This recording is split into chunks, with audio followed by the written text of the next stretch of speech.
Hello, this is Lori Rayfelt, and I'm here with Gary Heseltine. And did I pronounce it right? Heseltine. Heseltine, and I'm Lori Rayfelt. My name is usually mispronounced often. I'm with God, aliens, and a cup of coffee. And most often, sometimes we lean towards that cup of coffee.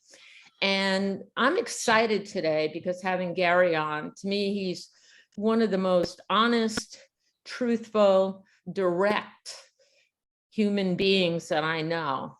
I mean, working with him on Capel Green, he really had me thinking, about what my part would be in the Capel Green documentary. And if it wasn't for him and for Larry, I would not have had that opportunity to be on it.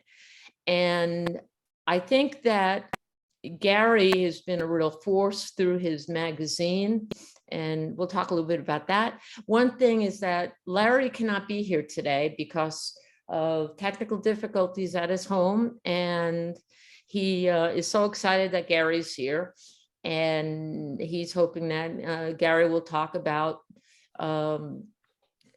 things that you'll hear in a few seconds. Anyway, again, Gary, welcome to God, Aliens, and a Cup of Coffee. Thank you for inviting me on, Lauren. Absolutely.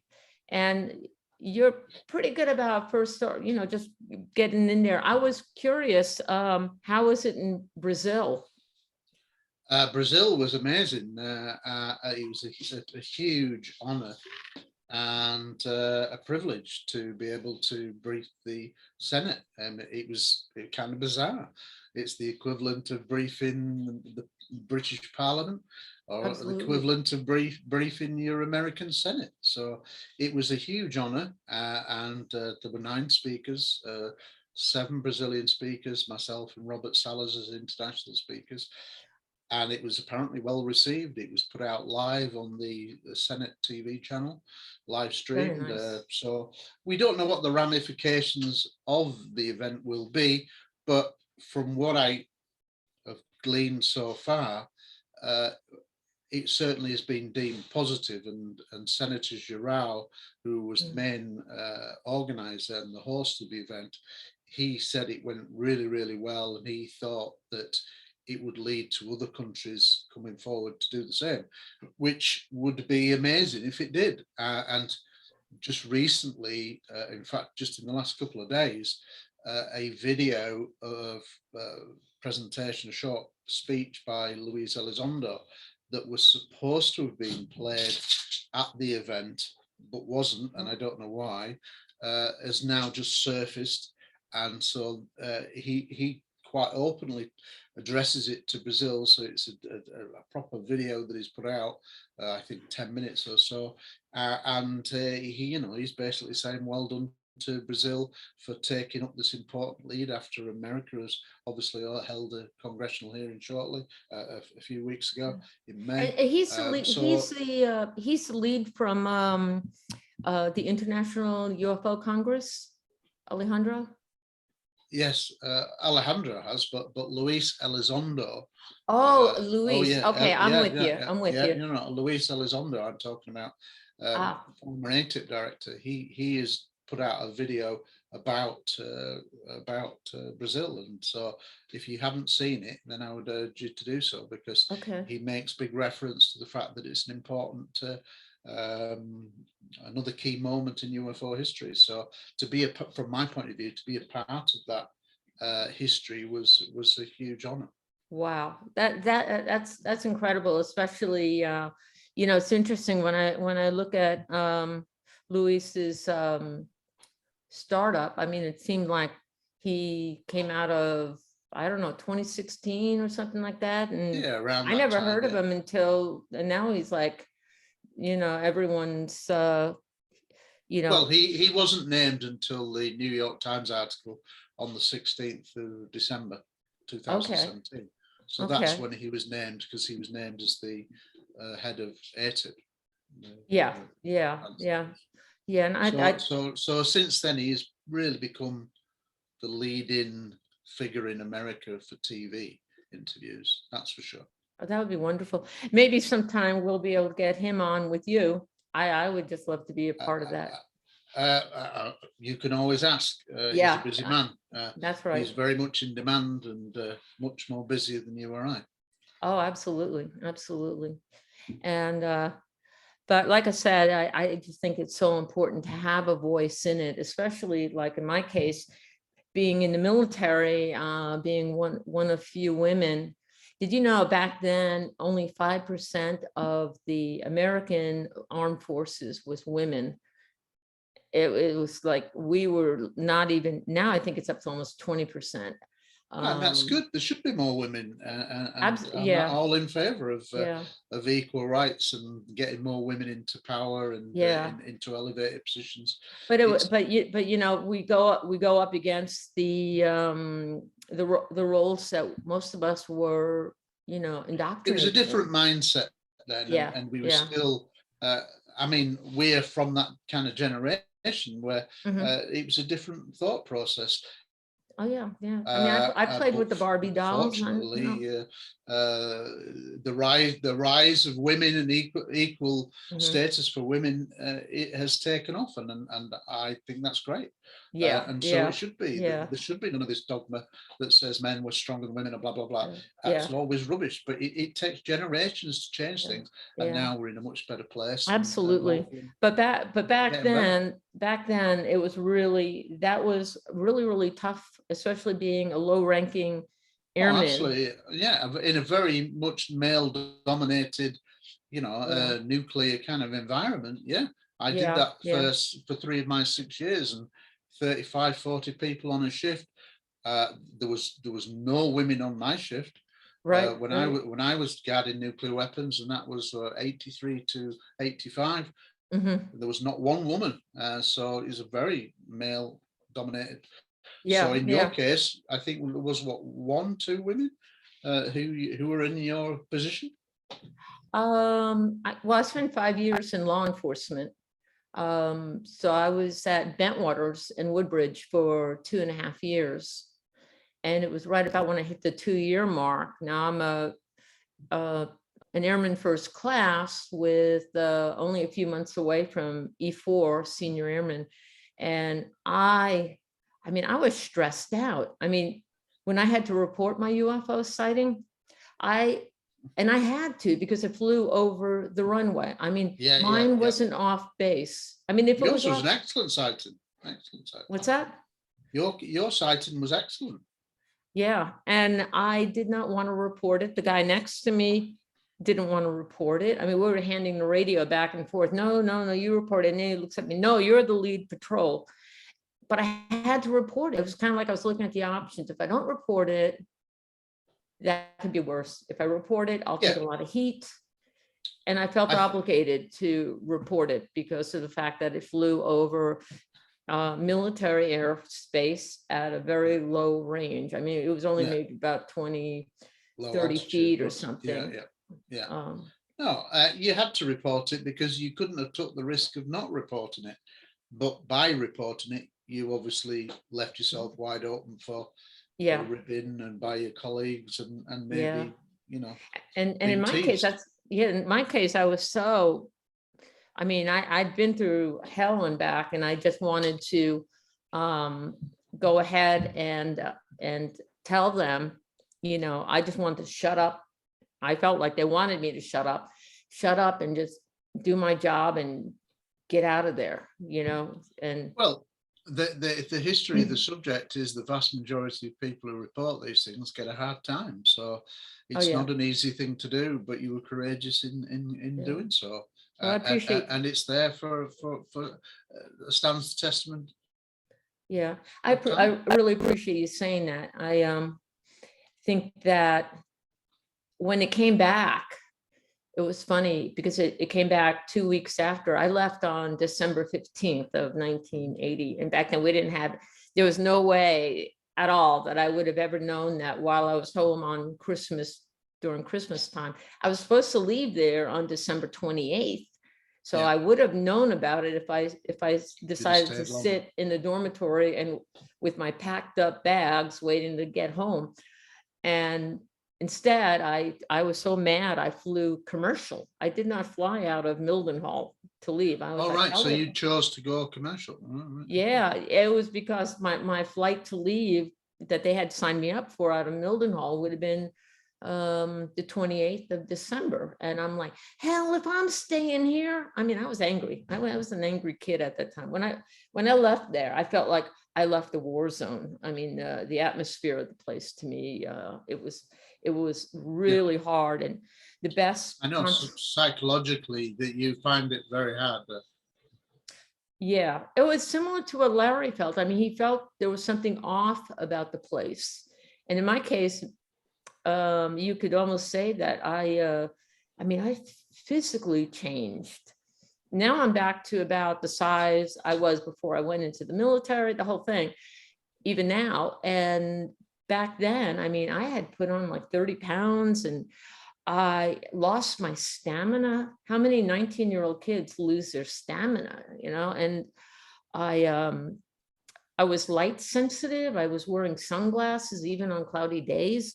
So it was kind of just really, it was bizarre. So it was happening around me. It was happening within me. And so that's why I kind of always wanted people to really see the full story of Bentwaters from my perspective and from others.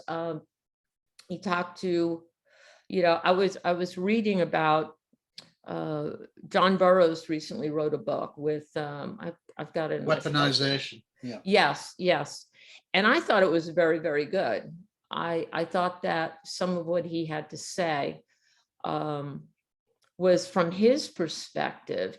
And I think that whatever that UFO or what we saw, we all saw something different, as if this entity out there wanted us to view it from unique perspectives, whether it's from what you could see. I mean, apparently Jim Penniston went up to the object and touched it. And apparently something happened. I think Adrian saw John Burroughs kind of Engulfed in light. disappear. Yeah, he did. Yeah, he did. So, yeah, I think unfortunately what most people don't realize is that the case is so complicated, and that we're not just looking at 2 or 3 events, which is how it's often described. It's not. When you break it down with all the different sightings over the late Christmas period, you're looking at 15 or 16 different UFO events. Whatever the UFO is regardless. The point is there are lots of different incidents, and yet most people just think of the Holt night, John Burroughs and Jim Penniston's first night, right. and what we now know of Laurie, Bonnie Tamplin and the second night. But there's so much more to it. But unfortunately, the case is never really portrayed properly in the media anymore. And that is one of the things that I'm trying to, or will try to rectify, is the way the narrative reads at the moment. Because I have talked to certain military personnel that were on that base, but who won't go forward because of the way, they won't come forward publicly because of the way that the case is portrayed on TV now. And they're saying it's not how it was. And subsequently, during the course of research for Capel Green, I spoke with lots of people who basically gave me lots of new information, which will come out in due course. And it will, I think, surprise a lot of people that it's not quite the narrative that we're led to believe for the last 25 years. And I think it needs to change. And absolutely. And I really think too, when you mention that, it's also to include and to maybe re-educate a lot of these so-called researchers or investigators to help them get the story, to get it more precise. I mean, it's sort of like when I was helping Dion with Capel Green with the uniforms, I was like such a stickler. Hang on, I think Donna's here. Hang on. Let's see what we got. This is my sister, my cohort, Donna Rayfeld Schreiber, who's coming on. Hello, Donna. He's in the, Donna? Hi. Hi, I Hi, thought you were Donna. gonna wait till you got home. I could do that. I'll sign back in. Okay, Okay, bye. bye.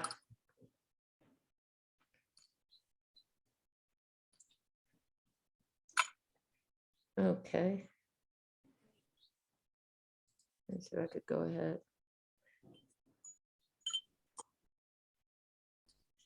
I don't know how, okay. Okay, Don? Yeah, I don't know how to get off. It's not letting me. Oh, okay, let me see here. As the host, you should be able to mute the. Oh, stop, okay, I stopped, Yeah, okay, oh, there we go. Yeah, there are certain things I'm still trying to get in the groove with this. Before Donna popped on, we were talking about, oh, yeah, what I was mentioning is when I was a stickler about when Dion was working on even uniforms and Yeah. that kind of thing. I mean, there are a lot of people, I saw a presentation on one of Nick Pope's presentations, and he showed a picture of the East Gate that was in the middle of the road.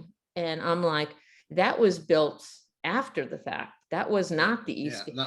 I mean, little things so people have the visuals of what it was like back then. I mean, to me, that's missing.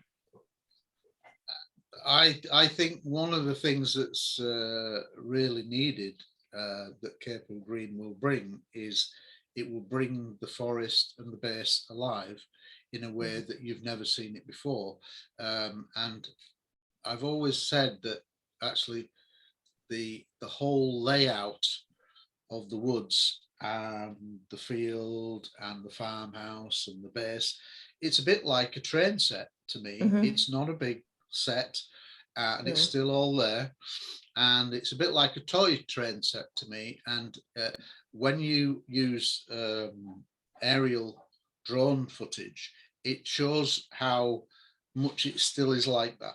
Yes. It brings it into much more, it gives you scale. You can associate places where incidents happened in relation to where the East Gate was, to where the alleged first landing was in the forest, the alleged incident in the field, the farmhouse. It puts things in perspective. And so one of the things I think that is really urgently needed and Capel Green will bring is this aerial view that will bring the forest alive. Because unfortunately, I don't think, and as daft as this sounds, not many American radio hosts are that familiar with the case. Oh yes, we're all aware of the case, but they only know bits of the case. Right. I still hear lots of times when they quote things that are wrong because they don't know the case well enough to really talk about it. And that's unfortunate, and that needs to be corrected. Yes, You yes. need to have, and the aerial perspective will help with that. Yeah. What I also found interesting, and I think it was in that weaponization book again, was the fact that the radio transmission on the law enforcement security police radio was active chatter, where when they turned it on to the 81st Fighter Wing, it was silent. And I really found that to be telling, because of the fact that it was almost as if they did not want to know. You know, at the time, it would have been, I guess, Gordon Williams was out there. There was no urgency, or actually no anything. It was silent from the radio channel where the 81st Wing Commander was. Well, I think you're touching on an area that is crucial, I think, to the whole story, and that is whether Gordon Williams was involved in an incident, and I think he was. Yeah. Without a shadow of a doubt, I think he was. But would he report it, and would he tell the truth? Of course he wouldn't. You know, he's the base commander of 12,000 personnel. Good to admit that he has an incident in a field. Oh, yeah. Landing. He's not It was- going to admit that. Yeah, it was like the little kid, the young airmen who see the UFO and say, here, you report it. No, you report it. So on a bigger level, that's where they were at. They're like, hell, I don't want to report this. Well, the reality is that Rendlesham Forest is now widely regarded as the second most important case in UFO history after Roswell. Yes. That's debatable, but it's certainly one of the top 5, I would think. But when you look at the case, there is so much complexity to it. It's not just one event, it's multiple events over several consecutive days. Is it 3 days, 4 days? Some people say 3 nights, some people say 4 nights. I will go down the line of saying 4 nights, and new material will come out in Capel Green that will support that. It's such a complicated case, and unfortunately, not enough people really do their due diligence and know it that well. Yeah. And the other thing that is different about Rendlesham to, I think, all other cases that I'm aware of, especially world-class cases, is the fact that it's political. There are agendas at play, in my opinion, and some of these agendas do not want the truth or all of the truth to come out, and that's what makes it a bit different. It's very, very politicized. Not in the sense of Republican, Democrat, not that kind of thing, but it's political. There's a lot of pressures to say we don't want certain bits of information to be released, we don't want certain things admitted, and I think that's at the heart of the case. It has, Rendlesham has the ability to be one of those cases that if the real truth all came out, it could be a game changer. It would be such an important case that it could change a lot of people's opinions. And I think that this is another reason why Capel Green needs to come out sooner rather than later, because we've now just had the first congressional hearing in the States for 50 years. I've recently just given testimony on the UFO reality, as in what likely to be an ET reality, to the Brazilian Senate. So this is unprecedented times. Legislation's being passed in America. The intelligence services have to report for the first time to Congress and Senate.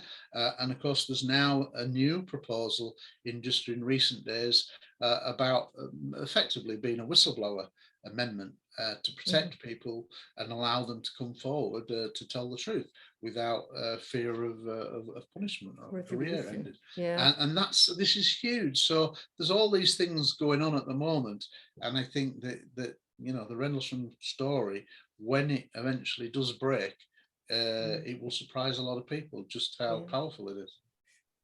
And I'm not surprised either that while filming Capel Green, that a lot of the folks that were working the drones and the different cameras and whatnot, that experienced seeing some lights and seeing different activity out there. I won't steal Dion's thunder.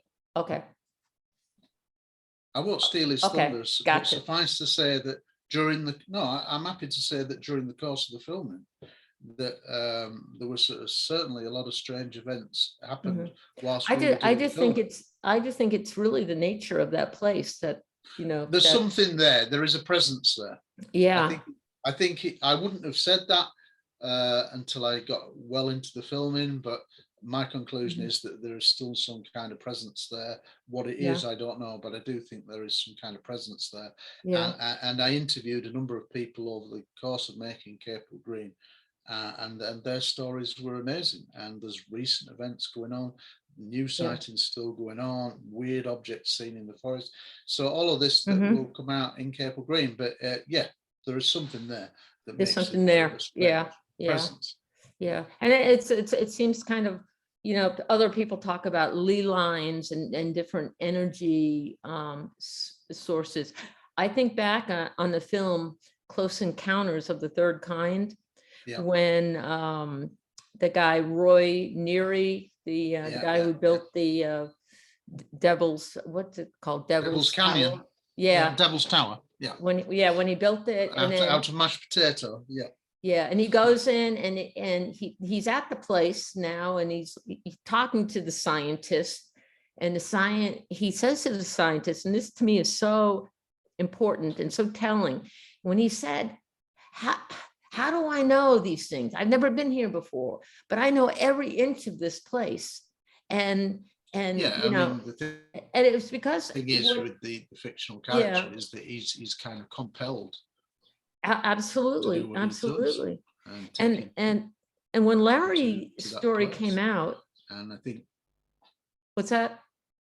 no, I'm just saying the Roy Neary character in Close Encounters, after his sighting, he then feels compelled, and I think that's a recurring thing, is that if you do get involved in the UFO story, whether you've had a sighting or you do research, it kind of pulls you in, and you then go off and in wonderful ways. And certainly from my point of view, I would have never dreamed of briefing the Brazilian Senate. I mean, it's just crazy. Yeah. For a little guy from Scunthorpe in Lincolnshire. So it's weird and wonderful how the subject can take you to weird, to strange places. Oh, absolutely. And people are compelled to do.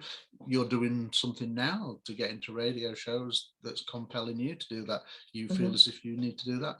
I feel as if I need to do the magazine, and hence why I left the police early to do that. And we're all on different paths, but we're all small parts of the equation. Yeah. Well, I'll tell you, part of my journey had actually, and a lot of this happened as soon as I typed into Netscape. Now we're talking 1997. A long time and I ago, typed in RAF Bentwaters. And it was like, that was the first time what came up was Left at East Gate. And I could not believe it. Are you okay? Yeah, no, that's fine. Okay. I have a dog outside, and he's just chewing on a ball. Oh, okay. I think it's the neighbor's ball, but never mind. Okay, no, it's fine. His fault. And I found myself having this dream, a recurring dream, and in the dream, this all happened. It's like the floodgates opened in me, and it was like an awakening. And I was starting to have this recurring dream that one minute, I'm driving around Bentwaters and Woodbridge, and I'm trying to tell people that I don't belong here. And, I shouldn't be on patrol, or I shouldn't be on the gate because I'm a major now, I don't do this. Or a captain at the time. And then all of a sudden, it's like I'm driving this vehicle and I'm going down this, all of a sudden it's no longer rainy and dark road, like, when it gets rainy in England at night.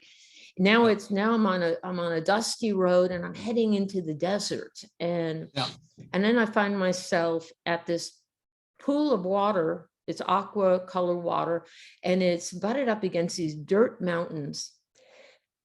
Fast forward, I get a complimentary copy of a magazine, National Geographic. And at that point, I see the mountains and this pool of water. I'm like, oh my God, where is this place? And it was in Mexico. And it turned out it was about maybe, I think like 100 miles from the zone of silence. Okay. It was all interconnected. I mean, it wasn't that far. So then I was zone of silence, and I started thinking about the radar jamming and things that they were experimenting on near and around Bentwaters and Woodbridge and Bodsey Bay. And then, all these pieces were starting to come together. And, again, I'm like, this is really weird. I mean, all of a sudden I find out that I'm thinking about a place, the zone of silence, never heard of it in my life. That shows up in a dream. And then and it's known for having high UFO activity. And it's also known, and then interestingly, Pleiades comes into the picture, that cluster of stars. Apparently there's these three people, they have sightings of these three people that visit, two men and a woman, and they look almost Nordic like, and they either help people who get lost in the desert, but it turns out they're from Pleiades. So I'm thinking, well, how is that related to Bentwaters and Woodbridge? Well, it turns out that there's Sutton Hoo that's very, very close to RAF Woodbridge. Yep. And they actually have these mounds there that are shaped like the star cluster Pleiades. And I'm, Okay. so I'm kind of thinking, here I am, I got these pieces, and I'm just wanting, I guess, reaching out to people to say, help me with these pieces, please. I mean, I can't do it by myself, Yeah. but I know that this is where I become Roy Neary. It's like, why the hell do I know this stuff that it was never in my, never on my radar, but it started to really come out after Larry's book came out. So I just found that really, It's weird how things get you into this subject. And I had a childhood sighting at 16, but I didn't actually go public with my research until I was 42. So, I mean, that's a huge gap. And, I had no idea that when I did go public in 2002, where it would take me. So it's been a weird and wonderful journey, but I've talked to lots of other researchers, and they've had very strange lives as well. So I think we're all on different paths, and we're all playing a part of the jigsaw. yeah, absolutely. And I really hope that people start looking at this, that the experiencers and those who have been close to, have walked on that property, being so close. I mean, a good part of your life, I have to say, at least 20, maybe 30 years of your life has been Rendlesham Forest. And I know with Larry, it's been since he was there. And I remember too, it's Absolutely. funny. I remember when they got the new crop of guys that came in from tech school. It was a whole bus load of them. And I was counting my days down, which I hated the fact that I did that. But that's what most people did, because you get to the point that you just hate being there. I loved England, loved England. As long as I was away from the base, I was fine. But once I got really on the base, it's like my stress level went through the roof. Which is another thing. Why would that happen? You're at a sleepy little base. Why would your stress level go so, through the roof? And Well, I would argue that obviously you were there and I weren't, but in the reality, it wasn't a sleepy base. It was Britain's top strike base. If the Soviets had decided to come trying to take over Europe, then Bentwaters and Woodbridge were at the forefront of being Britain's nuclear strike deterrent with tactical nuclear weapons. So it might be the sleepy Suffolk, but it certainly wasn't a sleepy base. It was Britain's top NATO strike base. So a contradiction in terms there. Yeah. So you mentioned this book that you're writing. Can you share a little bit about it? Well, I never intended to write a book at all. But as the Capel Green production entered its third year and then a fourth year, I'm thinking, it's taking a lot longer than anyone anticipated. And a lot of, as with any video process, you will only have so much time on camera. So with all the interviews that I've done and all the research that I've done, only a small part of it will actually feature in Capel Green. So I began to think, well, actually I've got a huge amount of material here. And it was actually my then wife who suggested, why don't you write a book whilst Capel Green is in post-production? So that's basically what I've been doing. And so I've now been on this process now for a couple of years. And it takes as long as it takes. But yeah, by August, it will be 5 years I've been involved in Capel Green, and hopefully the book will be out this year. Yeah, I'm sure when you were going through the research process, it probably became really kind of like it must have been like everything seemed to explode out, that everyone had these experiences that you talked about. I think the thing is, there was certainly a really extensive period for about 2.5 years where there was so much material that I'd uncovered, both new and old, Yeah. that it was like it was never going to all fit into the film. So, it deserves to be shown and Mhm. read. And so it was on that basis that you simply get much more in a book than you will get in a film. The film, at best, will be 2.5 hours for a Mhm. documentary, which is an exceedingly long time. Oh, here comes Donna. Here we go. Okay. Hello?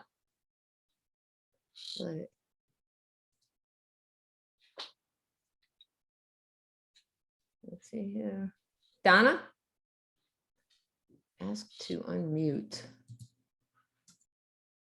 Okay, ask to unmute.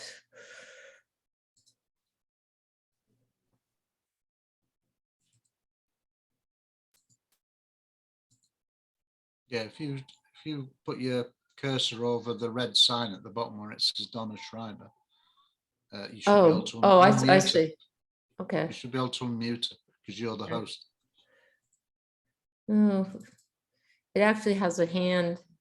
I don't have a ask to start video. I think she'll figure it out. Yeah.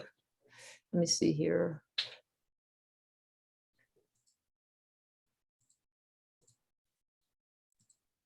Lori. Yes. Okay, I'm speaking on my phone. Okay, you're echoing. Yeah, no good. That's probably because she's got two windows open, one under Yeah. Donna Rayfeld, Yeah. One one Oh, under Donna Schreiber. So close one of them. okay. Okay. One is closed. Yeah, let me, I'm doing it off my phone, I guess. Yeah, well, that's better. Okay. Yeah. Hold on. Speaker. You No. still there? Yes, but I don't see you. One thing, Gary, that I was hoping I would share with you is my sister Donna, actually, when I got home in December of 1980, I didn't really talk much about what happened there. And Yeah. she pretty much learned more about it as Capel Green came out, but really didn't understand the whole gist of, even if you can describe it, there was like so much more to the fabric that it was really difficult. And I have been working on a book for about several decades now, but I'm worse than other people. However, I asked Donna, and as a birthday present, I found a copy of Left at East Gate and gave her a copy of it to read as someone who knows me. Yep. And just met Larry, and she definitely had a connection with him, and she wanted to share, and I really wanted people to hear her perspective of Left at East Gate. Okay. Let me see if she is still. Donna? I hope she can figure it out. Yeah, Larry was wonderful talking to him, and I know it probably. Did you watch any of the podcasts with Larry in it? The ones that get out there? It's on my schedule. Obviously, I've been really busy, and then when 3 days after coming back from Brazil, I got COVID for the first time. So then Oh my God. Yes, but I wasn't too bad, but I just had a chesty cough for about 5 days, and then a few days where I was just very, very tired. So literally, I am just better now. Wow. I have to say, you are looking really, really good. You're looking really healthy.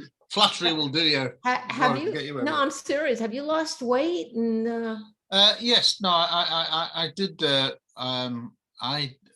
I put on weight because I had not been able to do sport. I'd always done a lot of sport, and especially football, tennis, but I had problems with my knees. And so I had 3 years ago, I had the first knee replaced, my right knee.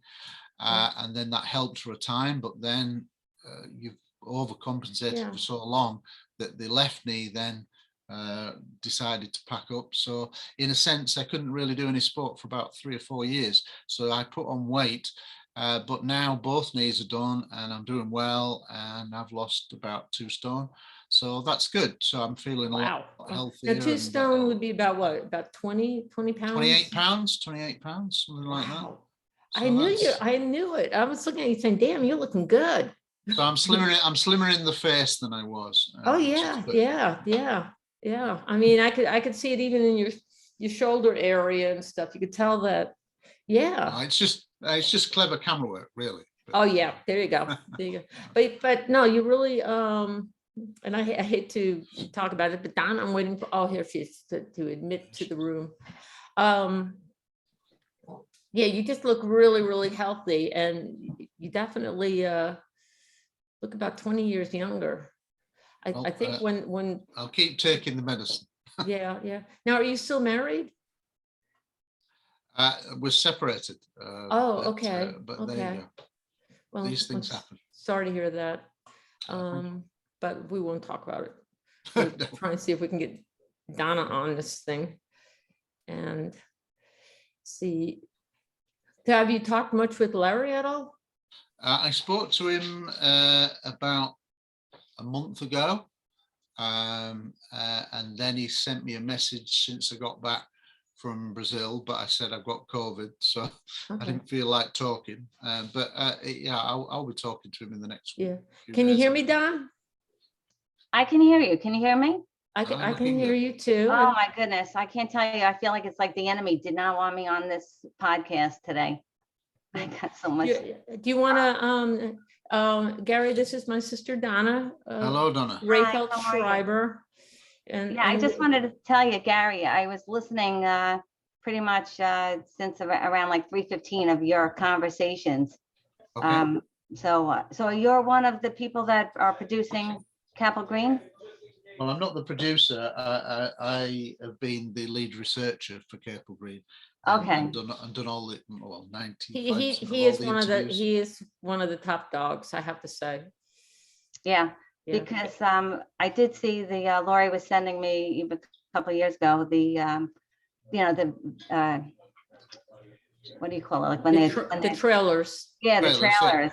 Yeah. Oh yeah, there's been 5 official trailers so far. But the film is in post-production, and in August it will be 5 years since I got involved. So that's how long it's taken. But what is it? James Fox's The Phenomenon took 6 or 7 years to do. But yes, none of us had a clue when we began how long the process would take. But this is all in the hands with Dion. As I said to Laurie at the beginning of the show, from my point of view, I filmed my final summary comments in January of 2020, just before the first lockdown in the UK. So, but unfortunately I'm not an editor, and that's down to the skill with Dion. So it's down to Dion, and hopefully it will come out this year. Yeah.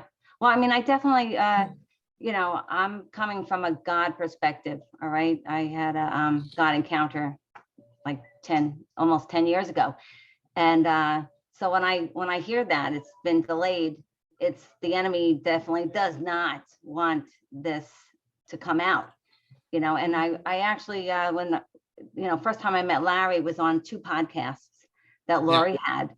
And I didn't even know, they were just like kind of like catching up. So I didn't even know exactly what he experienced, but it was so, I couldn't get off. It was so interesting, this podcast of just them talking about, they were catching up, that I wanted the book. So when I got the book, because Laurie was reading me like a couple of paragraphs, and I was like, oh my gosh, I got to get this book. And I found it fascinating because from my perspective, from my standpoint, I almost felt like I was reading somebody in my family, because things that happened in this guy's life totally, our family, Lori and I, divorced at the same age. His parents, one of his parents moved up to Glen Falls, which is very close to where my mother moved up to. I mean, there were so many similarities, and basically in the same age bracket. So like what he was experiencing at his age, what was going on in the world at that time.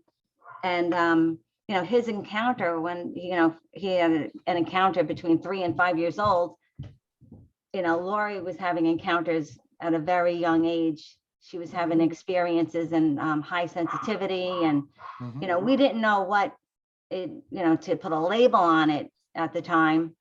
It just got to the point where like, she was like, every time she spoke, we were like, no, don't say that because it comes true, She would like, almost like predict the future. And it was like, a lot of times it wasn't positive. And we're like, please, like having it actually happen, we started to like, what is going on? And reading his book though, I really felt like, because from the God perspective, God created the universe. So I actually just this past year had like almost like an alien encounter, seeing something, and I called Lori because it's not my expertise. I said, what do you think of this? But when I saw this thing outside my window, I asked the Holy Spirit in me, and I said, should I be concerned? And I was filled with peace. Like, no, it's okay. I'm on a podcast. No. So from my perspective, seeing it, I was filled with peace. So I knew whatever this was, and I really do believe that. I don't believe that aliens are here to harm us. I feel like, kind of like I think what Lori feels, that they're here to keep an eye on us because we're human and we are very flawed. And honestly, the in the Bible, biblical speaking, it's going to go, it's everything that's happening is all in the Bible of what the world is coming to. It's like it's turned upside down. What is evil is now considered good, so, it gave me a different look on it as, but reading the first half of the book, because it was like a 400 and something page book, I was kind of like fascinated that aliens pick and choose just the way God does. People that are their frequency is high enough that they'll receive, and that their spirit is open to receive, that they can actually communicate with, or give you an idea of what they're experiencing. And his story, when they first met the aliens, they gave him a family, dolls, a husband, wife, and child, and it's and I found that very interesting because it's like family matters. Family matters. Like I'm on assignment right now where I'm praying for families. I'm praying for marriages because of the children, going through a divorce.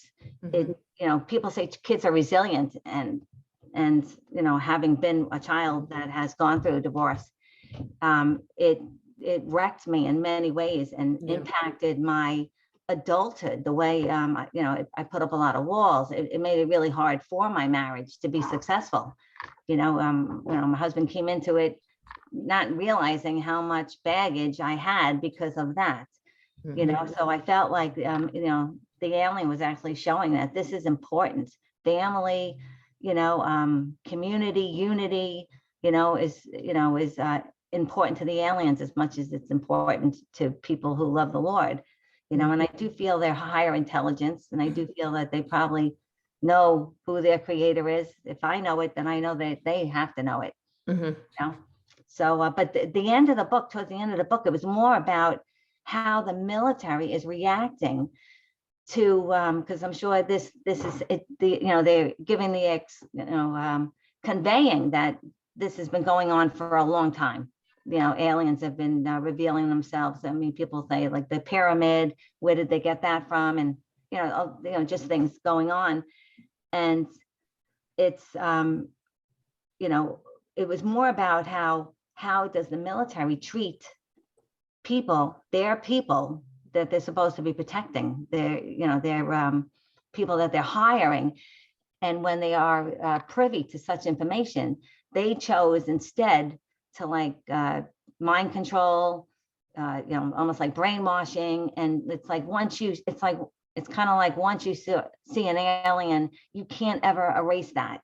It's so ingrained in you. It's the same thing when you realize that God is real. Once you have that God encounter, no matter what anybody ever says, you know your truth, you know. And I think that's why they tried to cover up something that you could not cover up. So people were suffering with depression or feeling like, you know, why does this keep happening? Because Larry's still having visitors.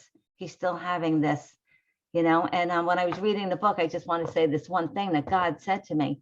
I'm reading the book, and it was really how everybody turned on Larry, his friends, you know, his family fell apart because the wife couldn't understand. It was just so complex what his truth was and what he had to do. And God said to me, he goes, isn't that funny? He goes, he's in good company. He goes, because the world hated me first, you know. And it's kind of like if the world is hating you, in a way, in God's eyes, it's like you're on the right track. You're doing, you know, you're a higher awareness, you know, where the enemy's trying to squash you and make you be quiet and silence you and even threaten you, you know.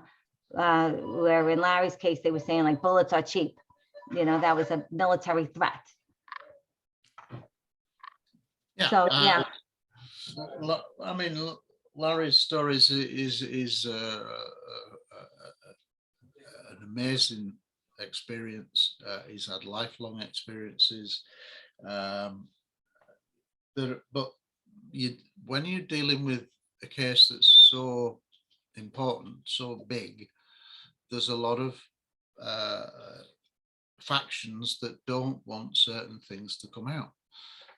And I think that's the real problem of Rendlesham, is that it's the most political case with lots of agendas at play. And I said this to Laurie earlier, and that's where we're at. And people are in for a surprise when all the information comes out that should have come out many years ago. And there's still so much more information to be gleaned.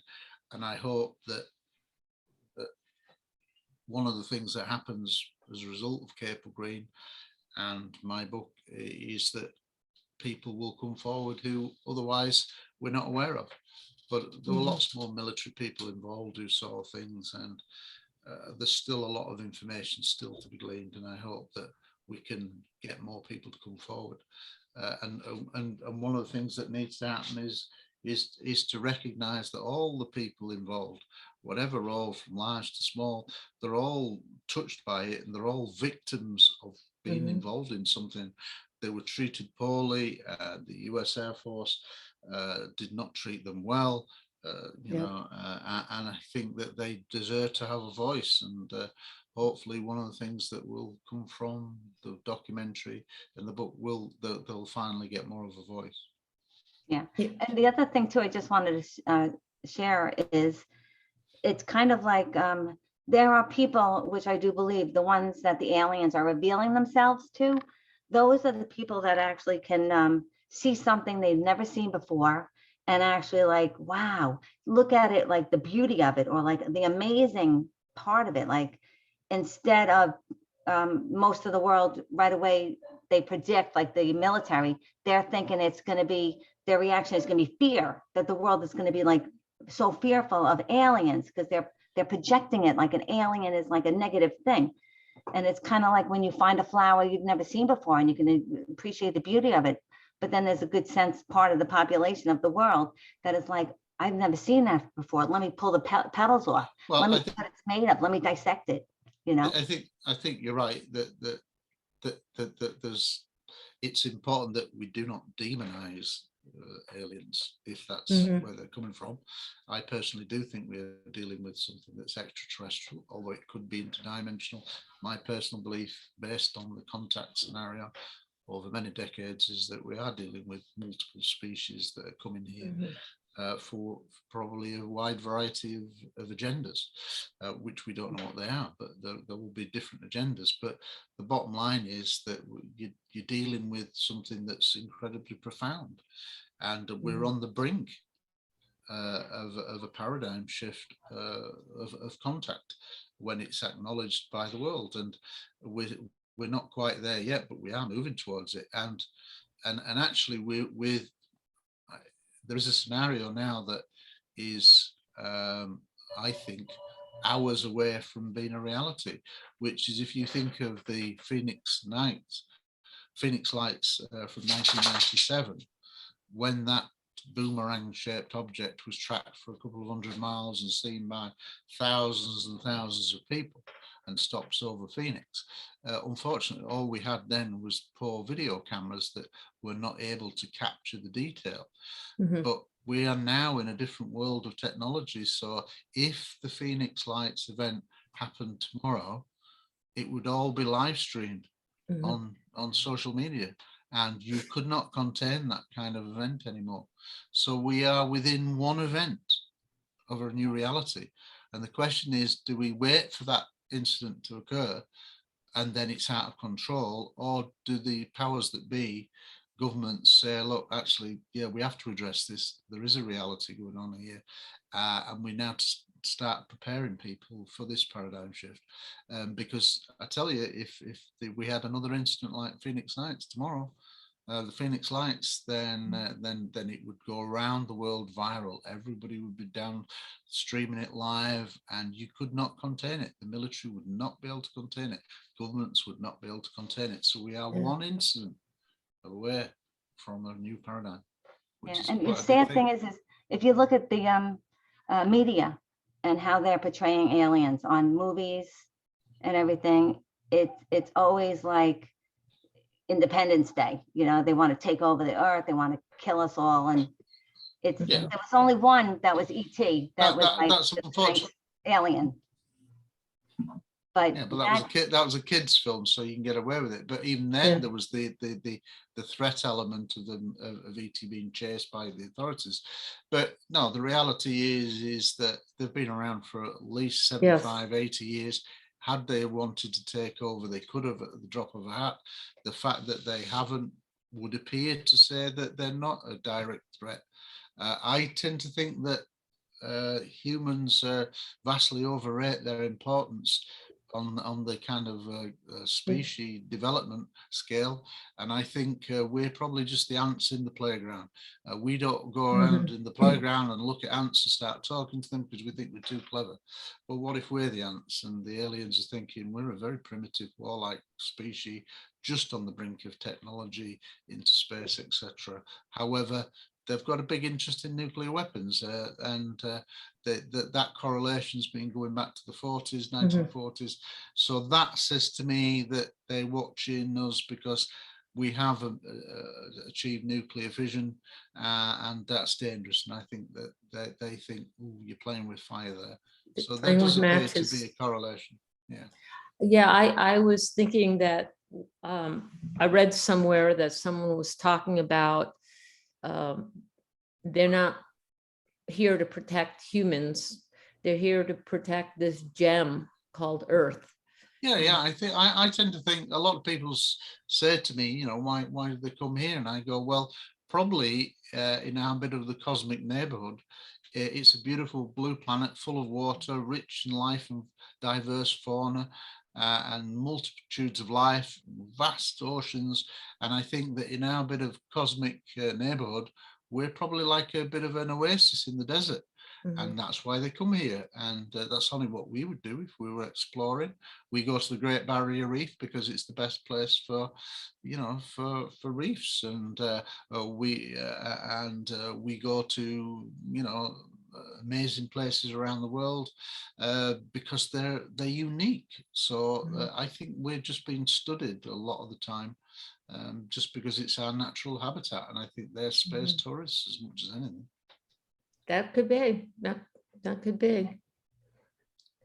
And I think there are the ones that are out there that are, like you said, with the anytime you're near a base that's got nuclear weapons, it's something to be concerned with because of the fact that it wouldn't take long to destroy our planet. And I mean, we're doing it slowly right now. I'm hoping we can correct a lot of the things going on in our, our planet with the water and whatnot, especially what's going on like Lake Mead is almost dried up, and they're you'd like to think that we've learned things over the decades, but you've only got to look at what's happening in Russia and Ukraine to know that we're still a warlike race, and there are many wars going on around the world. So we're a very primitive warlike species, and if alien lands on the White House lawn, we probably shoot it.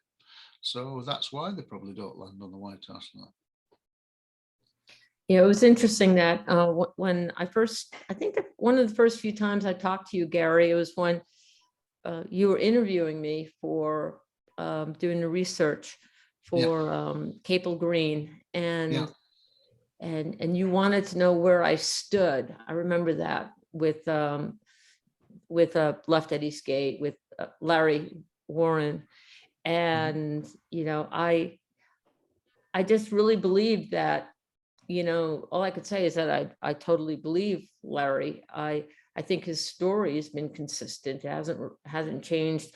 What he experienced there, I experienced. I mean, there are many elements that I could check off a box to say, yeah, that happened. Yeah, that happened, and the behaviors he encountered there too, on top of it, instead of being maybe sympathetic or thoughtful or listening. I mean, I knew Major Ziegler. I knew all these people. I mean, it was kind of ironic that all these players would come out. I knew John Burroughs when he got there in like 79. I mean, for him to see the UFO or to get close to it, it was like, especially if he was treated poorly, it was like, couldn't happen to a better guy, because I knew him back then. And I was just thinking that, he was pretty much very loud and loudmouth, they would say.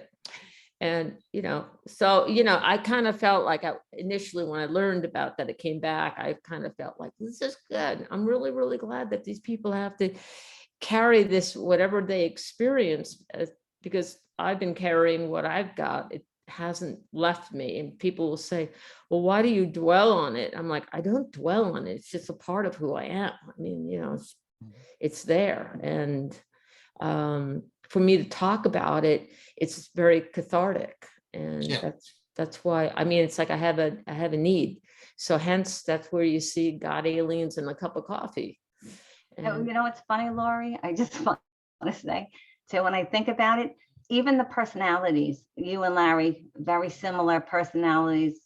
Lori as a kid was kind of like, you weren't going to shut her down. You weren't going to stop her from speaking. You could try and tell her don't do that. But if she has, like, her spirit was like, I have something to say and I'm going to say it.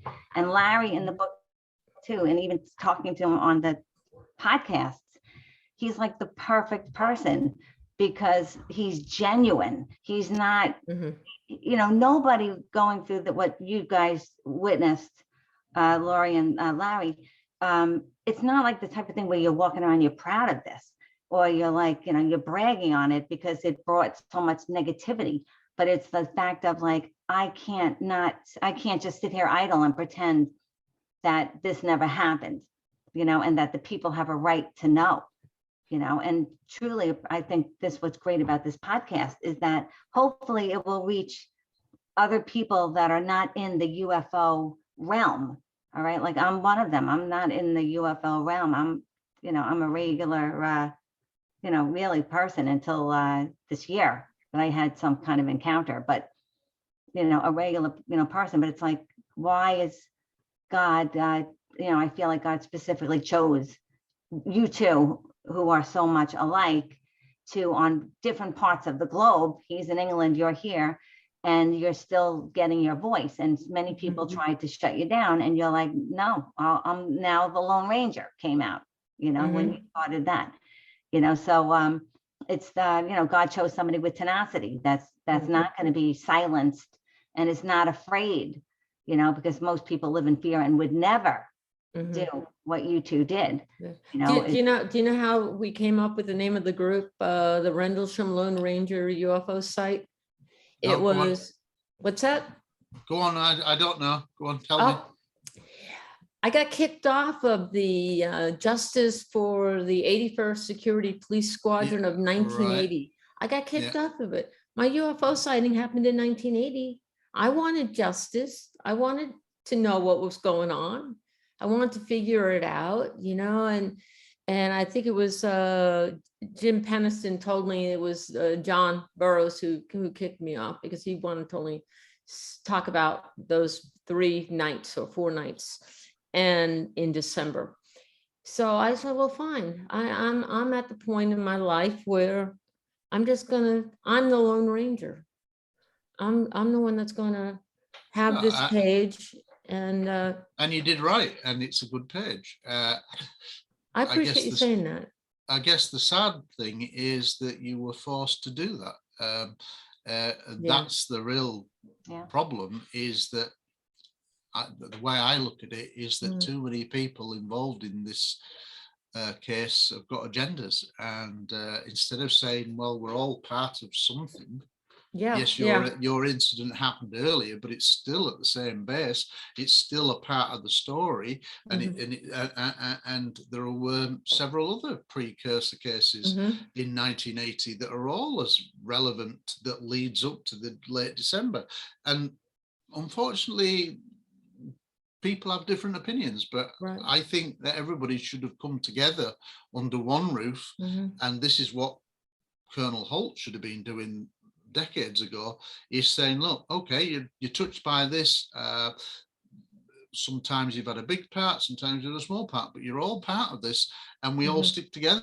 But unfortunately, too many people, sort of several prominent people within the RFI community have decided to, I think, change the rules a bit, and instead of making it inclusive, they've made it exclusive, which is wrong. Absolutely.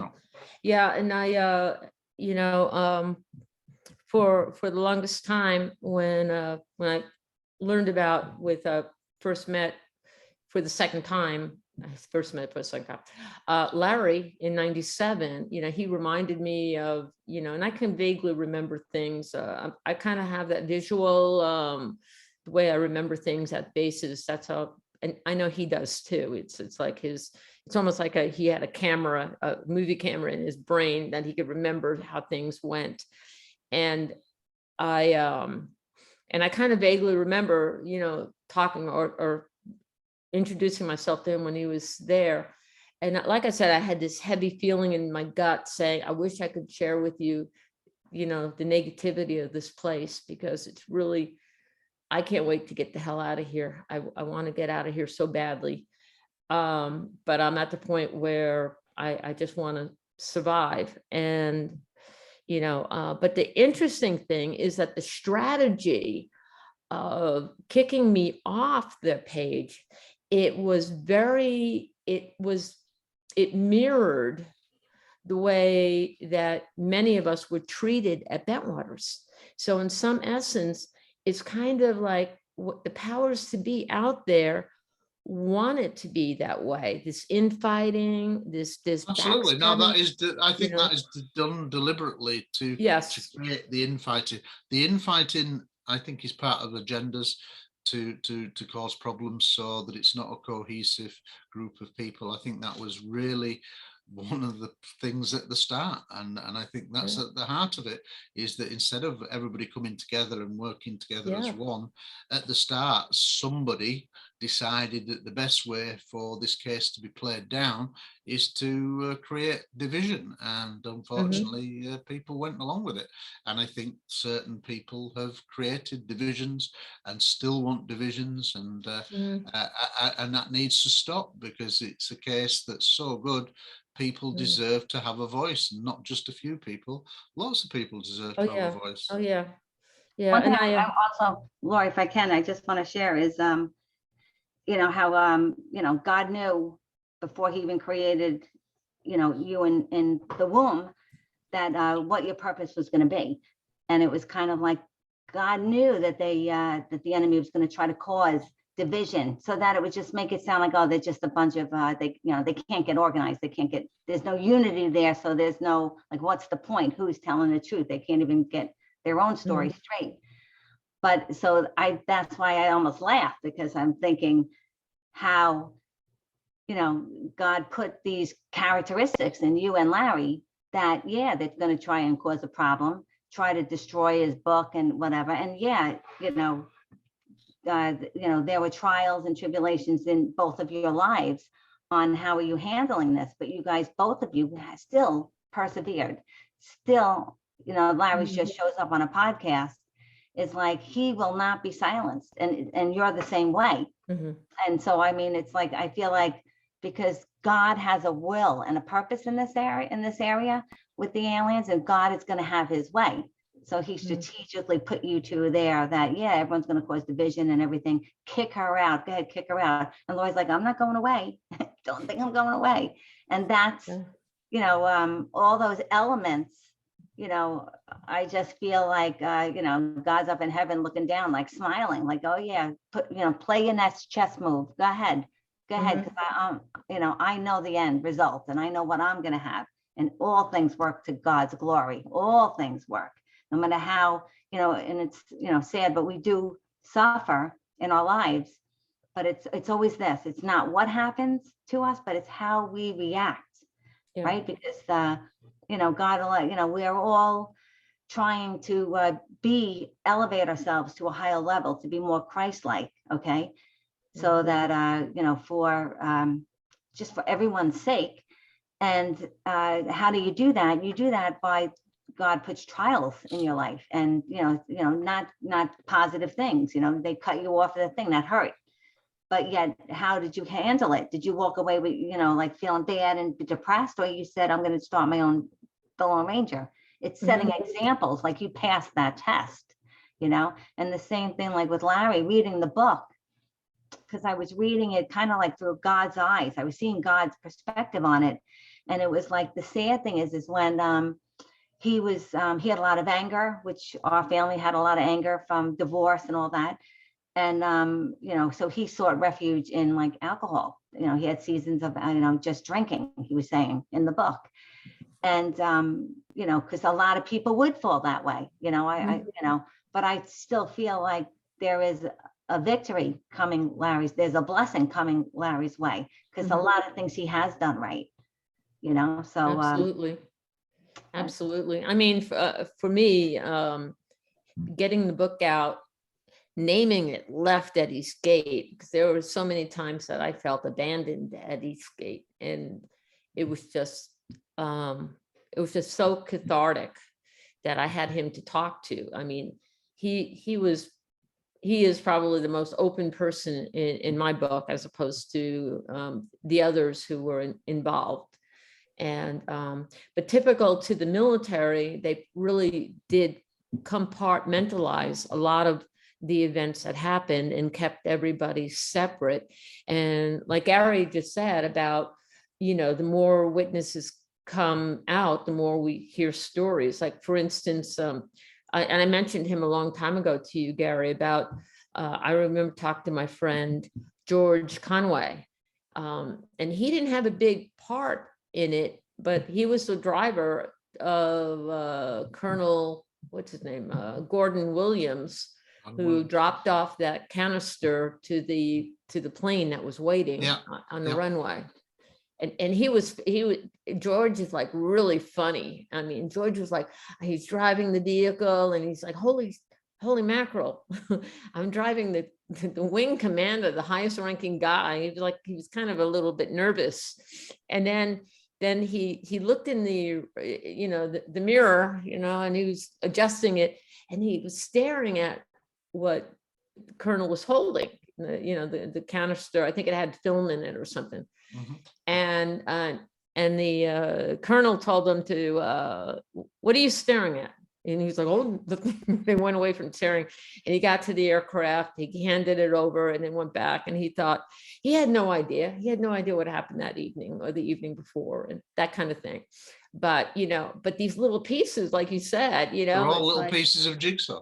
Oh yeah. And what an amazing story it would really tell, especially. And I found out that this other gentleman, Doc Rhodes, he finally came out and told me that, Oh, I was on Police 12, which was the main gate of Woodbridge, and he did see the UFO the night that I was there. So he saw it from a different perspective. And he was like, yeah, I was seeing these lights over the, kind of like it was over the base housing, which was heading in the direction of Eastgate. And yeah, I was like, yeah, but he apparently, it was really easy to get sleepy there. And yeah, he said he didn't hear what happened when I tried to report it over the radio. And then Alan Cohen, who was the desk sergeant at the time, told me, Ray Felt, get on the landline at Eastgate to explain to him, but Alan Cohen gave me some good advice. He told me, he said, go to the air tower and see what they found. And I said, okay, I got something I could work with, but then I woke the guy up. So there you go. It really pissed me off. But again, the technology back there was terrible. I mean, the way we documented things, how long they would keep documents back then. They had like a 5-year turnaround before they take them to the burn building and burn it. Well, one of the things that always amuses me, having been in the military, and you obviously been in the military as well, is the fact that had this have been a Soviet helicopter flying over the base, it not only would have been shot down, fired at, there would have been huge press coverage, it would have been an international incident, but because we're just talking about UFOs that don't supposedly exist, everything, all the procedures go, they're all different, and nobody does anything properly, and it's a joke. And this is the whole thing, is that, if this had been any kind of Soviet, East German, Soviet bloc secret experiment, they'd have been shot at, it would have been on news at 10, it would have been plastered all over the world. The fact that it wasn't is a bit like the stories of the drones now that swarm in warships off the US coast.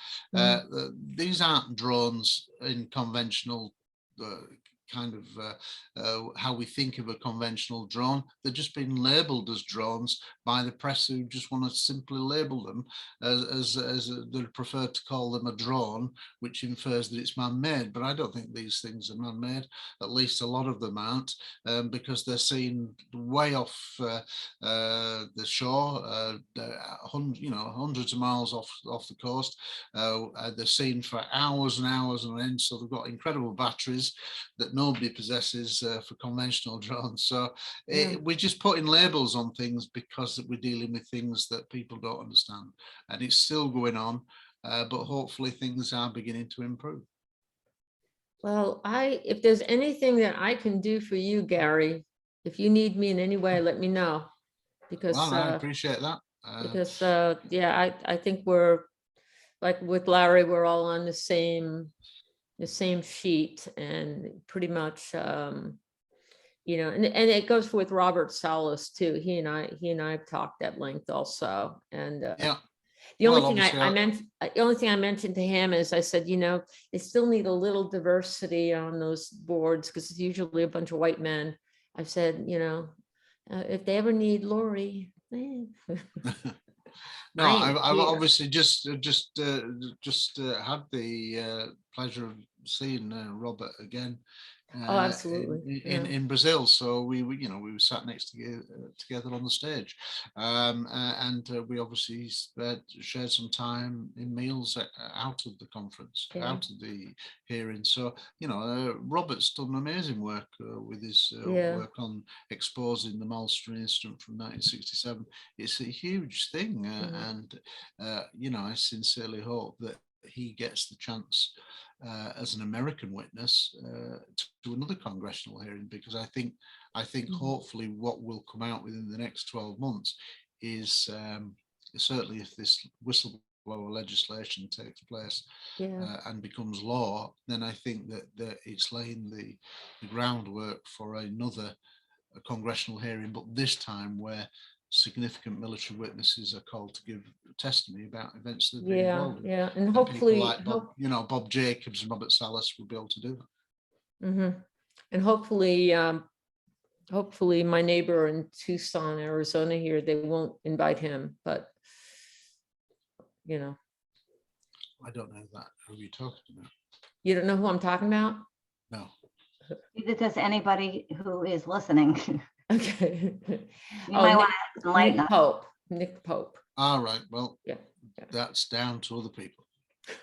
But I just can't watch any UFO shows with him in it. It just drives me nuts. I mean, I feel like I almost want to write all these places, these media, to say hello. well, he still thinks I should be arrested for getting involved in Compelled. So he's still. Oh, still, yeah.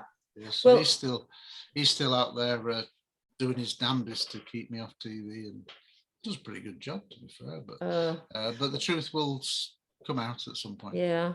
Well, just recently, I was in touch with, I don't know if it was you or Tino. I think it was Tino who did this hour-long video addressing all the issues that Peter Robbins had with Larry. And I said to Peter, I said, you should watch this. I said, you know, he addresses everything you said. And he was very, very candid. And he kind of turned it around on me saying, well, you're not reading thoroughly, or you're doing this, or you're doing that. You don't get it. You know, I said, yeah, I do get it. Believe me, I was there. You know, that kind of thing. And anyway, to make a long story short, I mean, he got really, really angry that I didn't follow the suit to jump the bandwagon. And I said, I can't. I said, in fact, I said to him, if I was on a jury, I would say he was not guilty. It's, you know, and it's not my place to say whether someone's guilty or not anyway. But yeah. Lori, I'm sorry to interrupt, but I gotta get going. Okay. So I wanted to do a quick prayer because I want to pray for his Keppel Green Okay. before I go. Is that okay? Is that okay? Can I Gary? do that? Yeah, Yeah, okay. no, I'm done. If you're All right, done. awesome. He's got such a good smile. Father God, we just thank you, Lord. We just thank you for today, Lord, for the conversation, Lord. We just pray that, you know, it works towards your purpose and your will. Lord, I just pray no weapon formed against any of us will prosper, Lord. I pray blessing over the Keppel Green movie that's coming out, Lord. I thank you, Lord, that I know that truth will prevail. Lord, that eyes will be opened. Opportunities will come to every person involved to share their truth. Lord, we just continue to advance the kingdom, no matter what the attacks are coming at us, Lord, that we will have good discernment, God, that we will have the wisdom to go to you with everything that's coming at us as the future holds, because we see the enemy is getting incited and, you know, doesn't even want us talking, and, you know, phones are dropping and everything, Lord, but that we will continue to persevere, Lord, that that you will be in the center of everything, Lord. So I just pray protection over each of our families as we lock shields around each other, Lord, in protection. And anybody who watches this, that, Lord, I pray you open their eyes and their hearts to the truth, Lord, that, because I do believe that there's so much misinformation that's going through the media and everything right now, that all of it is just going to not bear any fruit, Lord, that Keppel Green will be on schedule as sooner than later, Lord, that it come to fruition. So Father God, I just thank you for Gary and his family, blessings over his family. God, you know everything that's going on over there. So I just pray, Lord, that you just pour into his heart, his eyes, his spirit, his soul, Lord, that you guide him on this journey, Lord. And I pray blessings over Lori and her family, Lord, as well. Just continue to grow us, teach us, change us, transform us, Lord. In Jesus' name I pray. Amen. Amen. Gary, it was a pleasure talking to you. And Lori, I got to run, okay? I got to go to work, okay? Okay. All right. Love you. It's been a pleasure to meet you, and I've enjoyed speaking. Oh, thank you. Thank you. Oh, God bless. okay. Bye-bye. I'm going to put it on. Gave me a really, oh, hold on.